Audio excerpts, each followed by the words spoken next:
மீண்டும்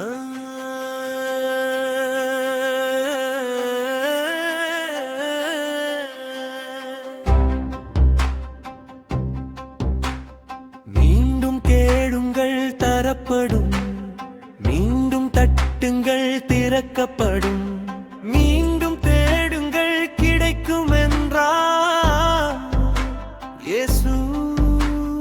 மீண்டும் தேடுங்கள் கிடைக்கும் என்றார், கேளுங்கள் தரப்படும், தட்டுங்கள் திறக்கப்படும், தேடுங்கள் கிடைக்கும் என்றார் இயேசு. தேடுங்கள் கிடைக்கும் என்றார்.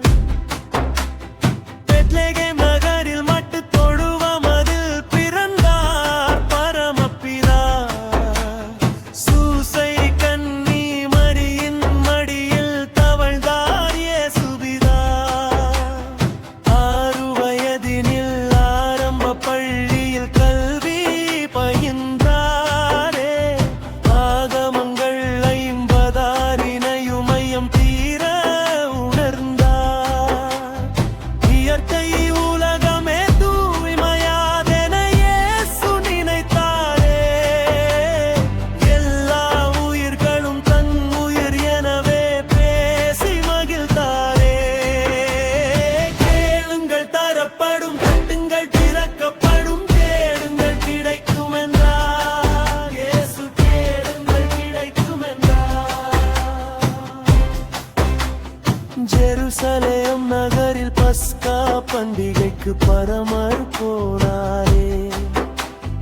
12 வயது நிரம்பிய இயேசு கேள்விகள் கேட்பாரே. இயேசுவின் கேள்வியில் ஆலய குருக்கள் ஆனந்தமானாரே. இளமை செய்த திறமையில் பாஸ்கா பெருமையை வளர்த்தாரே. இளமை பருவமதில் எளிய வாழ்க்கையில் இருப்பிடமானாரே. இந்த வேளையில் இயேசுவின் தந்தை சூசையும் மறைந்தாரே. கேளுங்கள் தரப்படும், தட்டுங்கள் திறக்கப்படும், தேடுங்கள் கிடைக்கும் என்றார் இயேசு. தேடுங்கள் கிடைக்கும் என்றார்.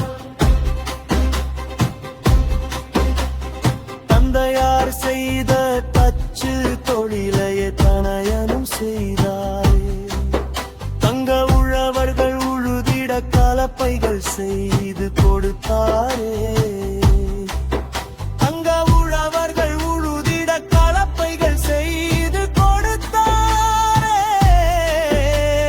நிலங்களை உழுவது போல் உள்ளத்தை உழுங்கள் என்று உலகப்பிதா சொன்னபோது உழவர்கள் தொழிலாளர் ஊராரின் எண்ணமதில் இயேசு ஒன்றாக பதிந்து விட்டார். இயேசு ஒன்றாக பதிந்து விட்டார். என்பு குழந்தைகள் அருகில் இருப்பதே ஆண்டவன் தொண்டு என்றார் இயேசு. ஆண்டவன் தொண்டு என்றார். 30ஆம் வயதினில் யோர்தான் ஆற்றங்கரையினில் சென்றாரே. யோவான் என்ற ஞானியின் அன்பால் நோன்புகள் ஏற்றாரே. ஞானஸ்நானமும் பெற்றாரே. துன்பத்தை அகற்றி இன்பமாய் வாழ வழி பல சொன்னாரே. இயேசு நண்பனாம் யூதாஸ் நன்றியை மறந்து காட்டிக் கொடுத்தானே. 30 காசுக்காகவே காட்டி கொடுத்தாரே. கேளுங்கள் தரப்படும், தட்டுங்கள் திறக்கப்படும், கேளுங்கள் கிடைக்கும் என்றார் இயேசு. கேளுங்கள் கிடைக்கும் என்றார்.